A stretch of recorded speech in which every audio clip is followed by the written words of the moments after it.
J'ai perdu en un mois la totalité des gains accumulés depuis le début du challenge. Hey, salut, j'espère que tu vas bien et bienvenue sur la chaîne. Et sur cette chaîne, comme tu le sais, on parle investissement et investissement immobilier. Donc si ces sujets t'intéressent, abonne-toi à la chaîne, active la cloche des notifications. Je publie au minimum une vidéo par semaine. Et comme tu le sais, j'ai débuté il y a 4 mois un challenge. Un challenge où j'investis la somme de 200 € par mois dans des actions immobilières à dividendes. Donc j'ai sélectionné 3 actions dans lesquelles j'investis la somme de 200 € tous les mois, mais également je réinvestis les dividendes que j'ai perçus le mois précédent. Et pour faire simple, le dernier mois a été très délicat. J'ai perdu l'ensemble des gains accumulés depuis le début du challenge seulement sur le dernier mois. Le S&P 500 a baissé de 10% et ça pour plusieurs raisons. On est dans une période économique très incertaine, notamment pour 2 raisons. La première, l'inflation qui devient totalement hors de contrôle dans certains pays, mais également beaucoup d'incertitudes autour du conflit entre la Russie et l'Ukraine. Et comme tu le sais, j'ai perdu en un mois l'ensemble des plus-values latentes créées lors des 3 premiers mois du challenge. Mais souviens-toi, je t'avais prévenu. Petit disclaimer, les performances passées ne présagent pas des performances futures. Alors c'est une excellente nouvelle et je suis très content d'obtenir d'aussi bons résultats au bout de 3 mois. Comme tu le sais, je m'attends à une baisse dans les mois qui arrivent. D'ailleurs, si tu veux mon avis, je pense pas qu'on ait encore touché le plus bas, il faut encore s'attendre à des baisses. Alors tu peux peut-être te dire que c'est une mauvaise nouvelle, mais moi j'y vois clairement une opportunité. Ça va nous permettre d'acheter des actions moins chères et d'avoir des prix d'entrée bien plus intéressants. Et d'ailleurs, c'est tout l'intérêt du DCA, du Dollar Cost Averaging.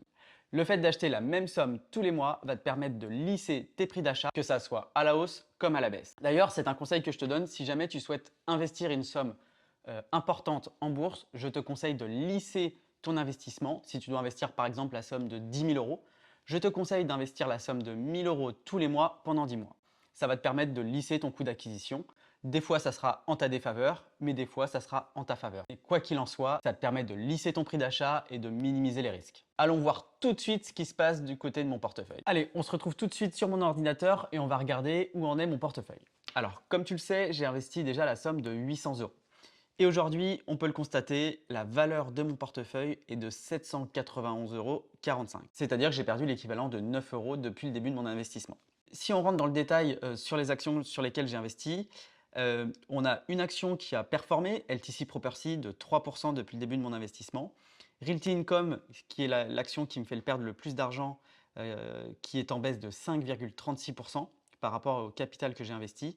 Et WP Carré, qui est à l'étal, qui me fait perdre 0,65%. Donc ça, c'est anecdotique. En termes de dividendes, j'ai perçu, on va aller voir tout de suite, les dividendes. J'ai perçu ce mois-ci Realty Income 1 € et LTC Property 1,01 €. Allez, c'est parti, on va réinvestir la somme de 200 € plus nos dividendes. On va commencer par l'action LTC Property. J'ai perçu un dividende de 1,01 €, on va donc réinvestir la somme de 61,0 €. C'est parti, 61,01 €, LTC Property, contrôler l'ordre, envoyer l'ordre d'achat. Ensuite, Realty Income, j'ai perçu un dividende de 1 €, on va réinvestir donc la somme de 81 €.